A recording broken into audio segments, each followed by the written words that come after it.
There you got that. All right, good. Thank you, John, for joining me. Appreciate it. You all have been here, I think, pretty much most of the week. I think, Stephen, you had to come in. He had something he had to, like, a get. little award, you know. No, very prestigious award. The surprise. So he had to dash, I'm not sure how you pronounce it. So we congratulate him. Glad he was able to get here all the way from New York. Give me your perspective from one, Rick and Zoe from Lansing. How is this conference and how is Southeast Michigan being seen right now with much attention on our city? There's this really interesting dynamic where in 2011, this was sort of the first time I remember that the conference, it felt like this sort of golden god with Snyder, his first year after Granholm. I mean, these are his peeps, right? These are his people. And it was sort of like the governor's conference. And then 2012 and 2013 were, I think, a little more difficult for him. Come 2014, I feel like it's another love fest again. And not just between Republicans. Well, and he got the endorsement from the chamber, so there was no reason for Mark Sauer to even come up. He got to the Chippewa Hotel, and that's about as far as he got. But and that's not a surprise. But what was so interesting, I mean, he won this award, you know, talking about what Snyder's doing in Detroit. So it seems like there's this perspective of, you know, yes, there's sometimes infighting, but, you know, columns I'm reading, what people are talking about is, wow, people seem to be working together. Could it be? And in the background, the Detroit settlement. I think it has everything to do with the way people are working together around this grand bargain in the Detroit bankruptcy. I mean, think about it. You have the governor, you have the Speaker of the House here pushing for that. You have the mayor of Detroit. You have the city council president of Detroit and the emergency manager. And they are all saying almost the exact same thing, which is this is a financial reset that we need. It's tough on some constituencies, but we've got to do it. And I can't think of another time when we've seen that kind of sort of unified voice. Well, you know, I mean, this time last year, what was going to happen in Detroit was still an open question. And now there's really, I would say, much more of an aura of finish the job. And I mean, not just on Detroit, on a whole and we sort of know what the job is. Is it as delicate as Kevin Orr said it was here, or is there a chance, and all three of you know about legislatures and state legislators, having covered in Michigan and elsewhere, Stephen in Maryland and in Kentucky, is there a chance that all of this go right back to square one and we find ourselves where we were this time last year? Not where we were at this time last year, I don't think. It is possible, certainly, for a deal to fall apart. But boy, look at what happened in the State House of Representatives, where there was, you know, almost unanimous Republican support, and the smattering of opposition actually came from Democrats for a variety of reasons.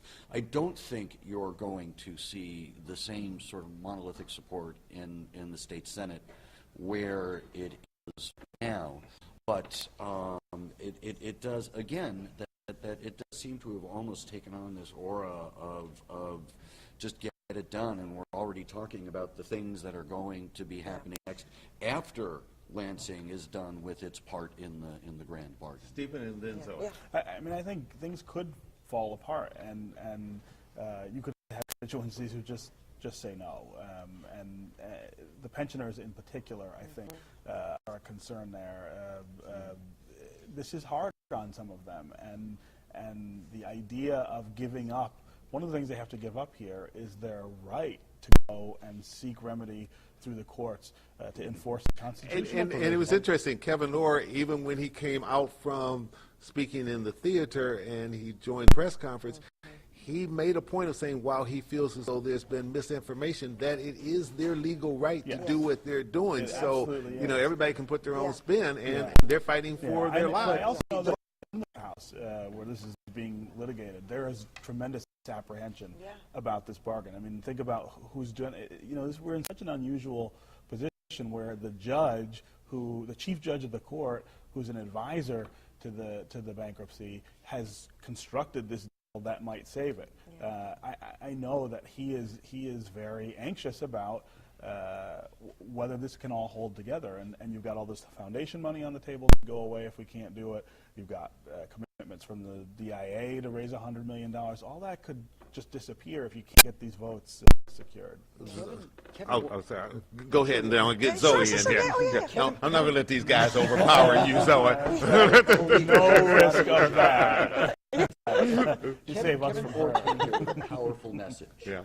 specifically for the pensioners, that probably the biggest argument that's being made in Lansing against the grand bargain, against the state putting money into this, is that Detroit is sitting on a bunch of assets that could be liquidated and given to the pensioners. Yeah. And Kevin Orr's key point was, it is not mathematically possible Right.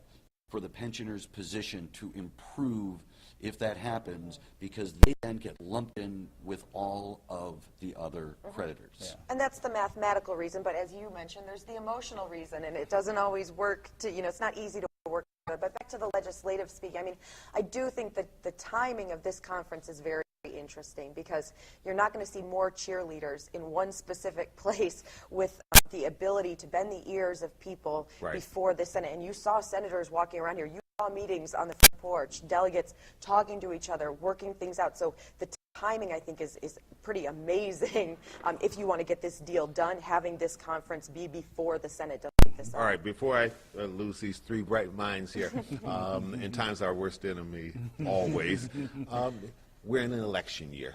And in the backdrop for the chamber orchestrated here with these very planned meetings and great speakers, you had the politicians running around saying, hey, don't forget that I've got a race here. Yeah. So in a big election year in which poll that we put out with the Free Press clearly showed that Snyder is in control of the race right now, and those numbers haven't moved since February. The Senate race, Gary Peters is back in the lead, but it has been seesaw.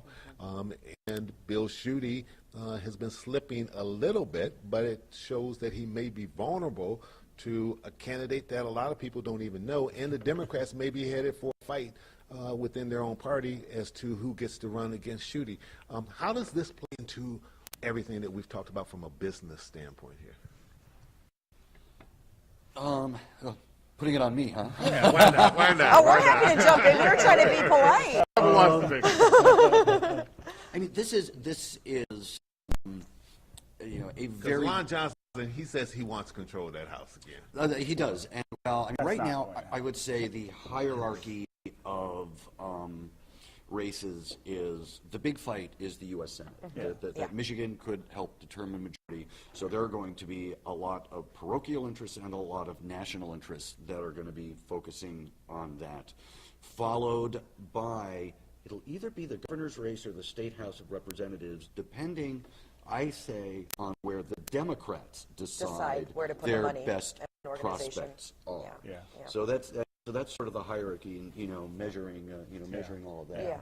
And that's exactly right. I mean, it's this idea of where are you going to put your resources and the organization. And I mean, remember 2012 when all of that money went to the ballot proposals and to candidates, and really after election 2012, very little had changed, and it was huge, copious amounts of millions of dollars being spent. And Stephen, is it your sense that the Senate race is indeed a toss-up? I think it is. And I think it's partially because people are not that dialed in on it. As many ads as both candidates have had on the air, I'm not sure people are really focused on it yet, and they have not had a close enough look, particularly at Terry Lynn Land, who I think, once you see her up close, she's a very different candidate than she seems from afar, and I think ultimately that hurts her. Now, when you say a different candidate, break that down. What do you mean? I think she's a thinner candidate than she appears. This is someone who struggles with depth on an awful lot of issues.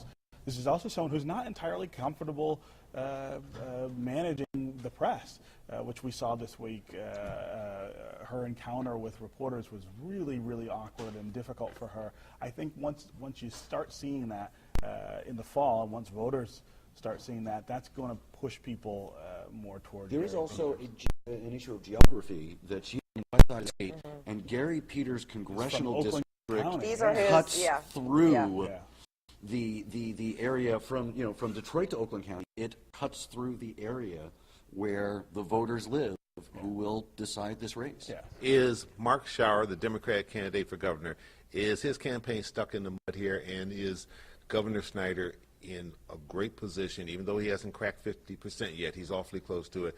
He doesn't seem to be losing ground at all. Is he in the catbird seat for being able to go ahead and become reelected? Well, he's certainly in control at this point, and he's benefiting from a weak Democratic candidate. I mean, I know Mark Schauer, and I like Mark Schauer. I think a lot of him, I thought a lot of him as a congressman. I think he is struggling to translate that experience into a decipherable platform to be governor. People are not buying the idea that he can manage the state better than the governor can. The governor has his own problems because he's done a lot of he's also done a lot of things that people don't like, and I'm not sure he'll crack that 50% favorability mark, but he may not have to because Schauer is goes so back weak. to the get out the vote effort that Democrats are so keyed into. Yeah. You know, and this is what Lon Johnson, who you mentioned, the chair of the Democratic Party, is just sure that if there's going to be a possibility for the Ds to win in many different races, they have got to people to turn the out the polls. vote. Right. Two things. If Democrats could trade places with the Republicans, they would. And two, this is all that the Democratic strategy is to try and rebuild as much of the Obama coalition Yeah. as they can. Without Obama at the That's- top of the table. Right, they don't have Without Obama at the Obama, top of and the they ticket. don't That have, is the game. And they Right. don't have minimum wage issue, which they Well, tried well, to get well, on. all right, well, you know, it's funny. Try to get That was down my the next ballot. question, and I know time, if they can let us stay on for just a couple seconds longer. The business community, everybody worked hard. Even my good friend Sandy Barua said to me last spotlight, he said, I wanted to get that minimum wage issue out before we get up here to my conference. And it looked as though they did. And everybody watched, and they got things through, and they settled in, and the governor said, fine, I'm good with this. But the petition drive, folks said, we collected these petitions, we put it on, and now it's going to be up to the courts to decide. Well, whose courts are they? I mean, It is not, but think about this, that once this goes forward, that you have now taken the minimum wage and made it an issue in state Supreme in Court the state races. Supreme Court race. Yeah. Well, that's a very good point. My prediction, though, is that this does not become a ballot issue in the fall, which was a major mechanism You think for the courts Democrats. will keep it off the I ballot? think they keep it off the ballot, and that was one of the ways that Democrats were going to attract people to But the polls. Democrats were split on the wisdom of that because money put into a ballot drive is not Is money distraction handed from over to money. candidates. Like 2012 and if you're again. looking at these legislative races and these congressional seats, that could make a difference. All right, Zoe, I'm going to give you the last word. What do you think the women of Michigan will play in these important races this year? Oh, well, obviously the stock answer a huge role, I hope. And my real hope is that one day that question won't even have to be asked because we won't even have to specify what role. Bernie Point has it on every poll that we get from Epic MRA when we look at the crosstabs. And on that note, I'm taking my heels off.